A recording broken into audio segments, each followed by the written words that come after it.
Это перхентианы, а это мы. Но давайте не будем забегать вперед. На самом деле наш путь начался еще из Сингапура. Поехали!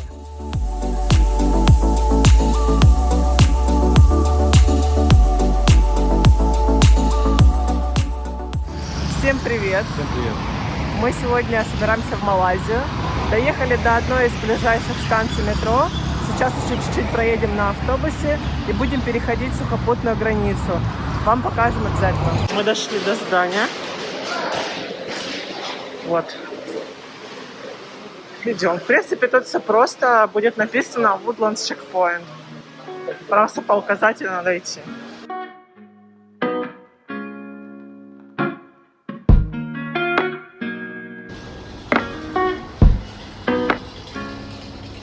Мы уже в Малайзии.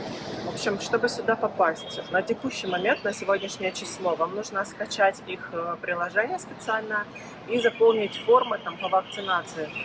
Ссылку на документ, что нужно делать, я оставлю в описании. Так проходит процесс перехода границы.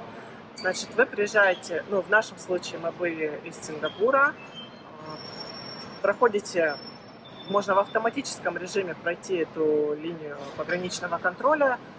Дальше спускаетесь вниз, идете по указателю, там все понятно, вы не запутаетесь. Спускайтесь вниз, там будет шаттл за 2 сингапурских доллара. Он едет примерно 2 минуты до сингапурской границы. Здесь тоже довольно быстро проходит, сейчас уже нет очереди, мы ехали в четверг утром, а завтра праздничный день, и очереди как таковой не было. Прошли быстренько границу. В нашем случае мы еще показали документы, визы сингапурские. Здесь купили сим-карту 22 рингита на 5 дней, безлимит. И сняли деньги в банкомате. Здесь есть банкомат MyBank.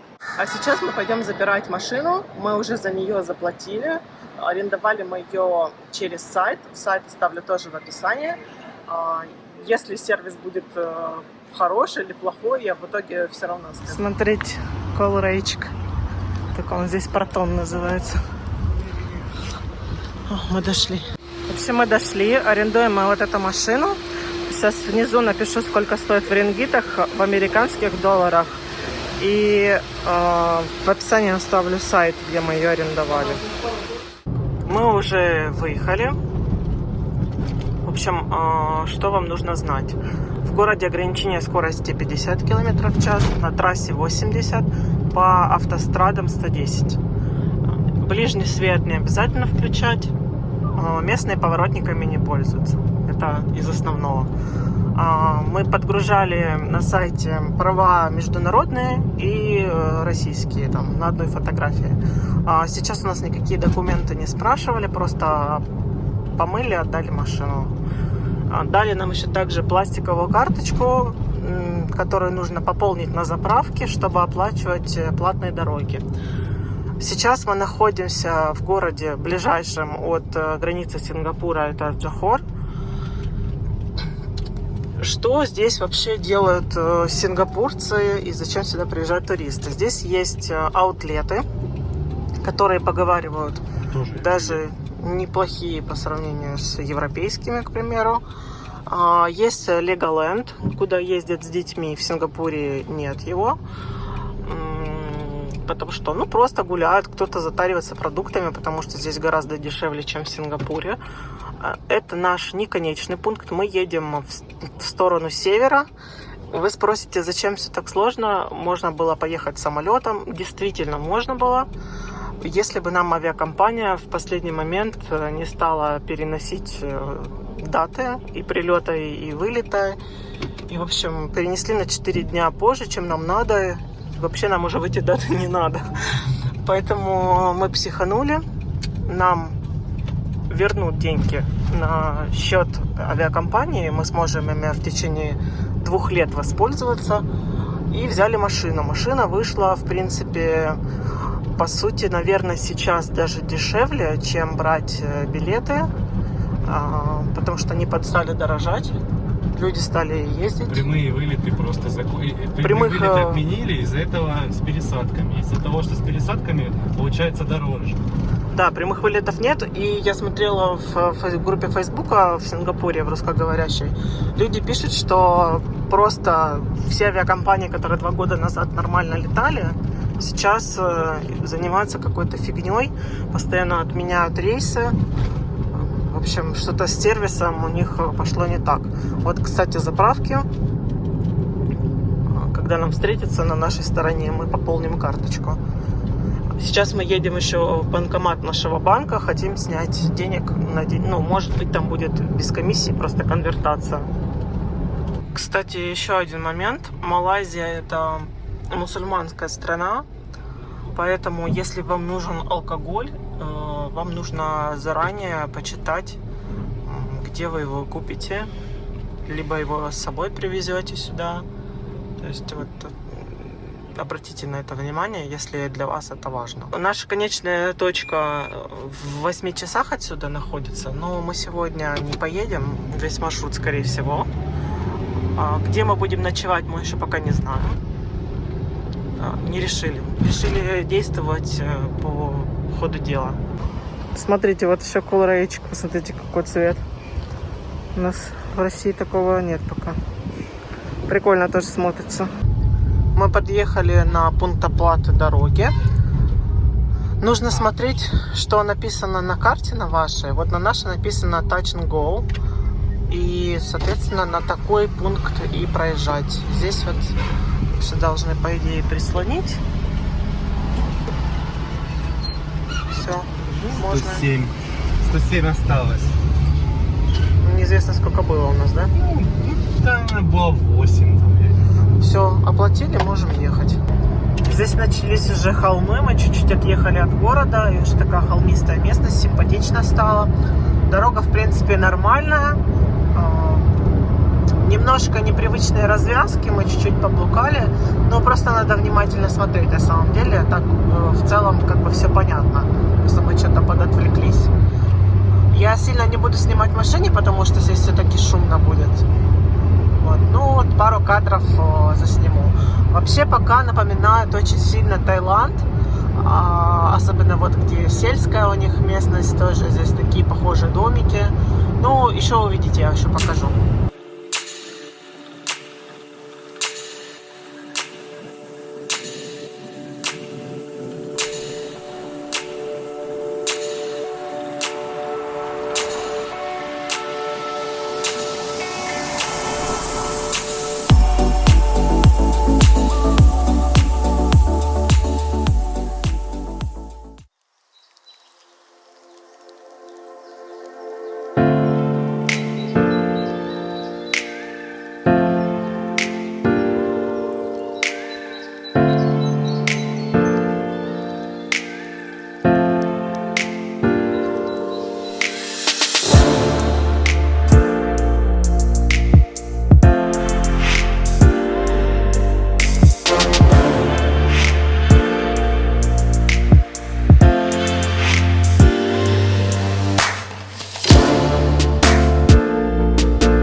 Остановились на трассе. Вот такое заведение. Не нашли на трассе ничего интересного. Это надо в населенные пункты заезжать. Сейчас нам чикен райс принесут. Отведаем теперь малайзийского чикен райса. Я не сказала, что мы направляемся в сторону Таиланда, как бы едем. Да. Расскажи, как тебе здесь дороги? Ну, дороги в целом нормальные. Мы сначала ехали по платной дороге. Вот это, в принципе, 4 полосы. Вот. Нормальная дорога, не сильно отличается от российских платных дорог. Ну, плюс-минус такая же по качеству. Вот. Потом съехали на бесплатную дорогу, и бесплатная дорога тоже в целом такая же. Thank you.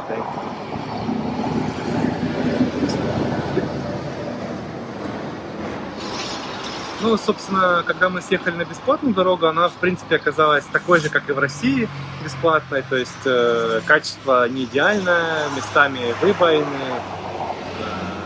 Даже иногда и ямы попадаются. Ну, редко, конечно, но один раз мы полетели. Они еще извилистые и часто были узковатые. Да, были узкие дороги, широкие фуры проезжают навстречу.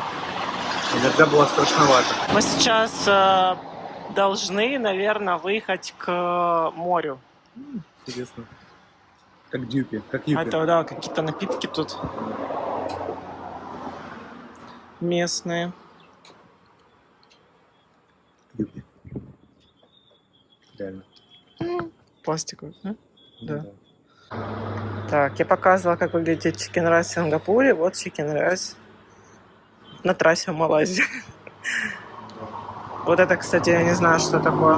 Какая-то штучка. Вот. Ну, тоже соус вот такой. И вот такой бульон. Мы доехали до промежуточного пункта, город Куала-Тренгану. Остановились на одну ночь. Завтра поедем дальше, еще севернее. Еще нам немного осталось проехать. Около часа. Выбрали номер не сильно большой, возле отеля. Такой довольно простенький, за средние деньги. Бывало, есть здесь и дешевле, но выбрали такой, сейчас покажу. В чем плюс? Рядом есть магазинчик и какая-то лавка, где можно поесть. Ну, типа а-ля кафешка какая-то. Вот. В коридоре есть общая гладильная доска и утюг.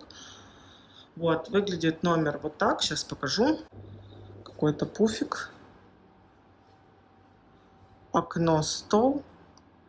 Кровать, 2 кресла. Это у них номер такой подороже.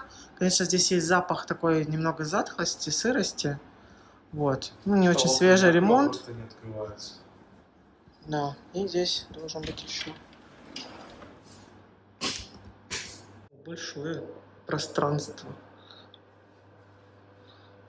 Вот так. Ну, в целом нормально. Сейчас мы пойдем. Ё-моё! Ну, как бы да. Здравствуйте. Это, кстати, я читала здесь частенечко. Мы живем в Азии. Все, ребят, мы поужинали, на сегодня все. Особо мы страну не видели. Так, внешне похоже чем-то на Таиланд. Природа интересная, были пальмы, потом какие-то горы с какими-то деревьями. Но завтра будет светлее, думаю, мы уже что-то будем видеть. И завтра мы продолжим нашу поездку. Что касается Малайзии, я забыла сказать, у нас не проверяли те документы, которые они требуют. То есть даже не спросили, скачали ли мы приложение. Еще здесь очень плохо знают английский язык, даже сотрудники таможни очень неуверенно себя вели. И в отеле, в магазине мы заходили, банки как-то все так менжуются. В отеле вообще парень сейчас нас регистрировал, чуть ли не убежал, там позвал кого-то, трясся. Поэтому, ну, в принципе, жестами, как бы, если вы знаете плохо английский, вам здесь будет довольно комфортно.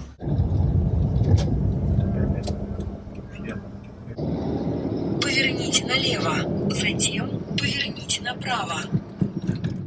Смотрите, у вас следующая последовательность действий. Вы вот по этой дороге заезжаете в Куала-Бисут.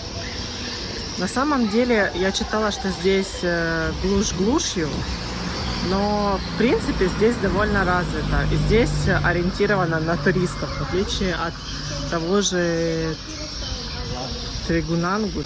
Потом вы находите вот это агентство, где продают билеты. Покупаете здесь билет, вас записывают, там паспортные данные вводите. Билет стоит 40. Мы отдали здесь 140. 140 за двоих. Да. И еще потом там будет... Это туда-обратно, то есть по 70 на человека. В два, да, в и два еще конца. придется заплатить там, на самом То этот... Да, Ну то вот. нужно заплатить там сбор экологический, типа, потому что Перхентиана находится, это считается такая территория, акватория, короче, чистая.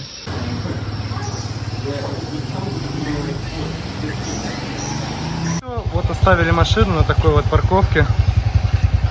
10 рингит в день. Вот дядечка на мотобайке меня отвез. Все, вот такое место. Сейчас еду обратно. У нас тут все построили. 2 пары в один отель и 3 в другой. Нас привели в какую-то общую кучку. Теперь надо что-то ждать, да? Сказали подождать. Ну, короче, сейчас все соберу. Ага. Ну, видимо, да. Они ждут, пока соберут всех, весь народ. И повезут нас. В принципе, тут от того места с билетами идти, ну, минуты 1,5, мне кажется.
Вот так выглядит наш домик. Пойдемте посмотрим. Здесь они такую небольшую зону поставили. Так, заходим. Ничего особенного. Небольшой номер. И такая душевая зона. Туалет. Сейчас еще территорию покажу. Как тебе вообще вот это жилье? Ну, оно неплохое по меркам Малайзии. Но, на мой взгляд, дороговатое по общим меркам. Я сейчас напишу, сколько стоит за ночь в американских долларах. Вообще, мы когда мимо проходили разного жилья здесь, то те, которые выглядят более-менее, у них ценник, конечно, очень конский. У нас такая территория, это тоже считается резорт. И большой остров, он состоит из резорта в целом. Ну, вот такие домики получаются. И здесь вот такая общая зона отдыха, еды. И есть водное такси, экскурсия, сейчас покажу. Тут же свой такой пирс, откуда водное такси отправляется и вас забирают, привозят. И конкретно в нашем случае с плота. Вот здесь получается водное такси, экскурсии. Это тоже относится к нашему отельчику. Сейчас поближе покажу цены. Есть там рыбалка, пакеты с турами и каяки можно арендовать. Смотрите, на побережье есть вот такое водное такси на лодке. Вот цены. Мы собираемся, например, на Turtle Beach. В дневное время стоит 10 рингит. Вот здесь вот такое здание. Это не какое-то одно место. То есть по берегу, если вы идете, вы такое обязательно найдете. Плюс также есть еще всякие дайв-центры. Они обычно рядом с отелями расположены. Вот. Ну, тоже по берегу вы, когда идете, тоже видно будет. Еще народ подъезжает. С утра больше сюда людей подъезжает. Да.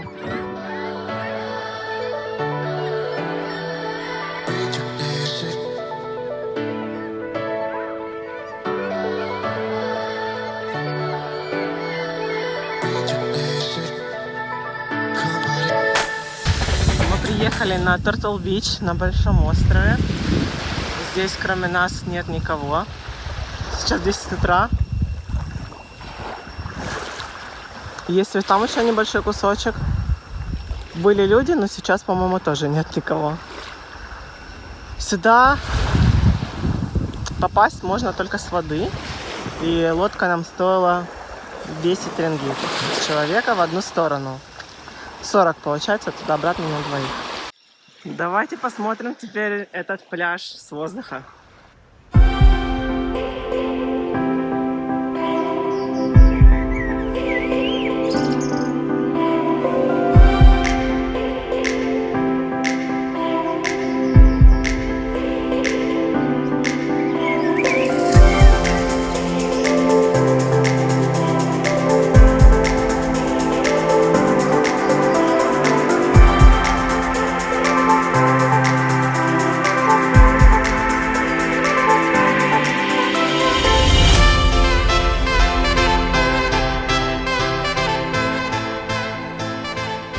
Мы вернулись ждать своего лодочника. Посмотрите, как здесь изменилась атмосфера.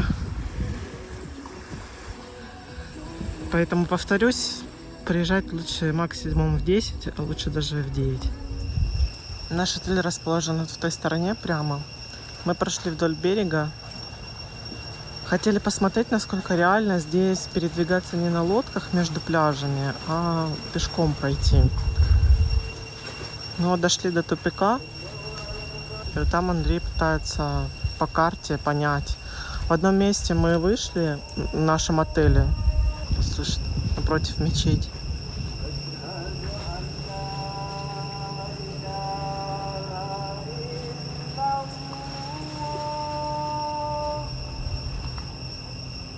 Сейчас Рамадан. Красиво.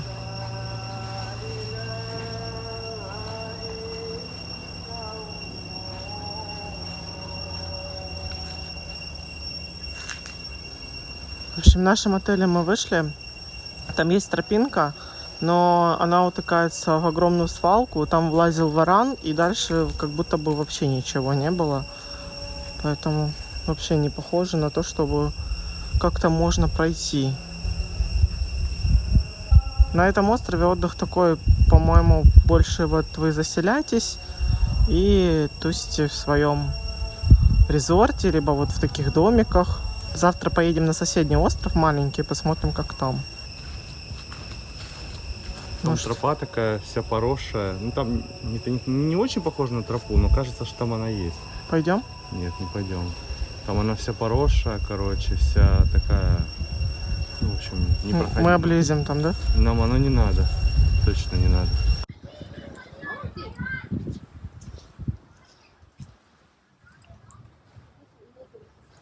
Смотрите, здесь, похоже, был сбор урожая. Посрезали кокосы. Я бы выпил бы кокос. Да, можно было бы. Никто не продает кокосы, у всех все закончилось. Чтоб никому на голову не упало, снимаю. Вот на этих пальмах тоже вон полно. Это уже, по-моему, по-другому пляж называется, да? А как, кстати, наш называется, я даже не знаю. Андрей говорит, что у нас нет названия пляжа. Отель называется Барат. Это соседний какой-то отель. Мы просто через него пройдем. Здесь есть вот такие домики. Есть резорты прям покруче. Смотрите, какое бугенвилля красиво.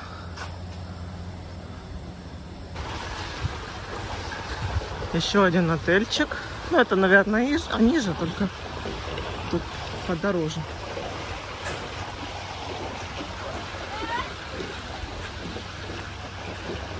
Здесь, смотрите, вот такая природа.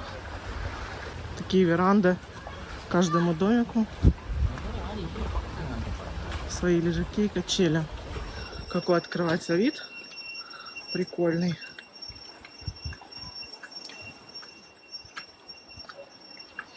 Цикады здесь тоже, конечно, громкие.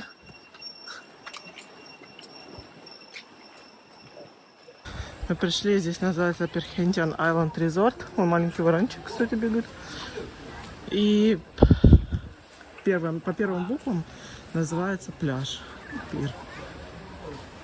Здесь у них дайв-центр. И я так посмотрела, что у каждого в целом отеля есть какой-то слой, просто они чуть больше, чуть меньше. У них тут довольно большая территория, хороший пляж, не глубокий.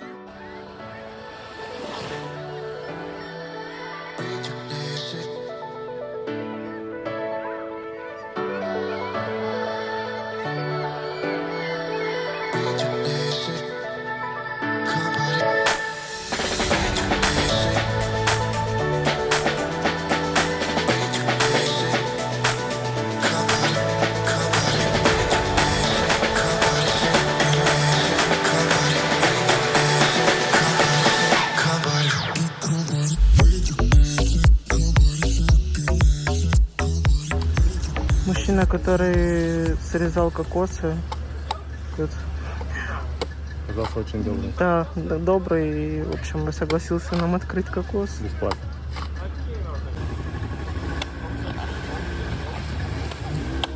Ну как? Сладкий. Как будто бы даже чуть газированный, нет? Да не, он просто горячий, наверное. Вкусно нам. Сегодня, кажется, начинается влог во влоге. Поедем на маленький остров.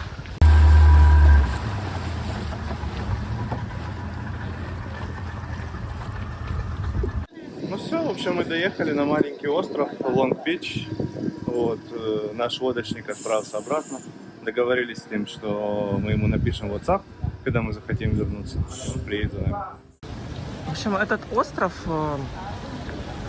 он как бы в себя включает и вот такие вот расположения в таких отелях, типа вот этого Минти, это довольно известный тоже, ну, в смысле популярный у туристов. И здесь есть жилье очень дешевое, вот, ну типа там долларов 15-20 там можно найти за сутки. Но там такого прям уровня лачуги. Некоторые здесь останавливаются даже в палатках. То есть на том острове, на большом, там в основном либо домики, либо там есть несколько резортов. Здесь и резорты, и дешевое жилье. Вообще считается, что этот остров подешевле. И вот, честно говоря, на большом нам не хватает. Мы читали, что это остров семейного отдыха, а здесь типа всякие вечеринки, шум и так далее. Вот. Мы шум не очень любим, но оказалось, что там совсем плохо. То есть по острову особо ты не походишь, потому что либо забор, либо дикие джунгли непролазные. То есть, ну, если задаться целью, наверное, можно как-то пройти, но вообще не вызывает никакого желания. А здесь вроде как какие-то тропы все-таки есть, да? Вот как минимум одна. Да, здесь можно на другую сторону острова. Он узкий, тоненький, можно на другую сторону перейти сторону. И можно подняться наверх, на гору, Ветряк. Ветряк, да. Электростанция там. Да. Я думаю, что, наверное, надо все-таки выбирать узкий остров. Возможно, здесь еще есть какие-то рыночки, потому что на том острове фрукты не продают. Даже какой-то кокос ты не купишь. Нам вчера бесплатно почистили, и возле нас толпились люди. Тоже хотели типа купить или чтобы им открыли. В общем, но мы просто поймали момент, а потом уже такого не было. Есть небольшие магазинчики там, ну совсем лавочки. Но в целом можно что-то купить. Здесь я уже вижу, что посерьезнее вон всякие надувные штуки детские продают. В общем, нашли какую-то тропу. Идем. Дорога вот такая крутая. И не то чтобы очень удобная. Вот поэтому на этот ветряк, наверное, без детей и стариков. Ну, дети луки не маленькие. Ну да. Дошли до ветряков. По тропе минут 20 шли. Теперь надо налево. Там еще куда-то топать. Вдоль забора. В общем, надо чапать. Забор обогнули. Здесь какая-то типа беседочка. Пролезли в нее. И дальше чуть более цивилизованно по лестнице. По разбитой. Ну да, она разбита. Ну что, полетели?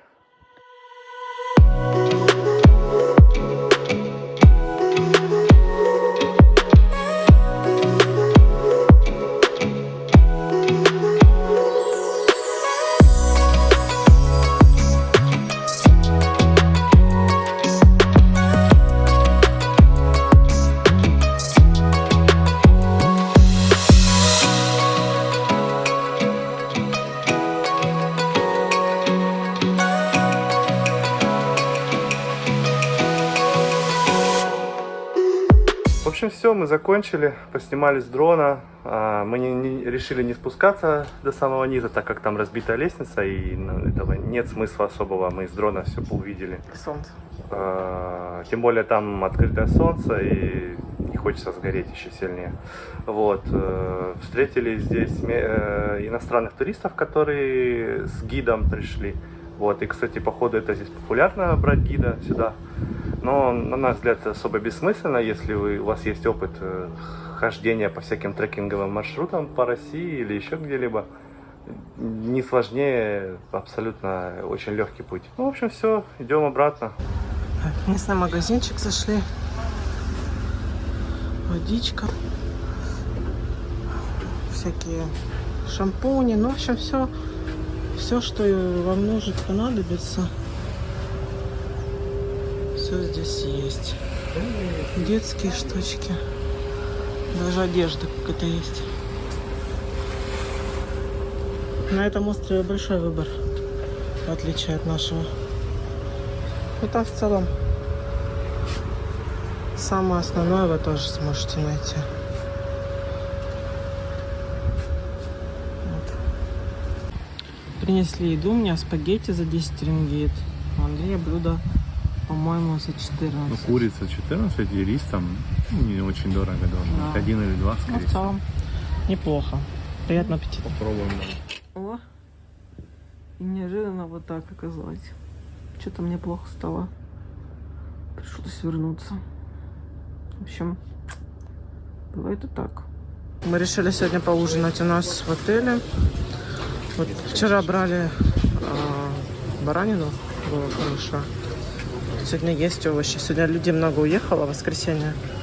И осталось. Мы вчера в 7 часов пришли, уже ничего не было. Расскажи по ценам. Ну, мы заказали 3 больших куска баранины, ну, это ягнятина, вот, на 60 рингит. Вот, 2 шпажки картошки, ну, барбекю, по 6. И 2 шпажки овощей по 8. Вот, ждем. Лайм-джус здесь, смотрите, мы сейчас еще лайм-джус закажем. Здесь он 10 рингит, а там мы за 6 заказывали. Да. Готовы стоит. Но здесь мне он по вкусу как-то больше нравится, чем там. Вот так выглядит наш заказ. Его мы ждали 50 минут. Если говорить о сервисе, здесь первым принесли напитки. Thank you. Ну, они уже, естественно, теплые. Потом принесли минут через 20 овощи, они уже остыли. Ну, баранчика принесли горячего. На этом спасибо. Ну да, если выбирать холодный овощ или холодный баран, лучше холодный овощ. Ну вот и все. На этом наше путешествие закончилось. Мы сейчас идем к машине. Обратно, не знаю сколько, 8, 9, 10 часов. И мы в Сингапуре. Всем пока-пока.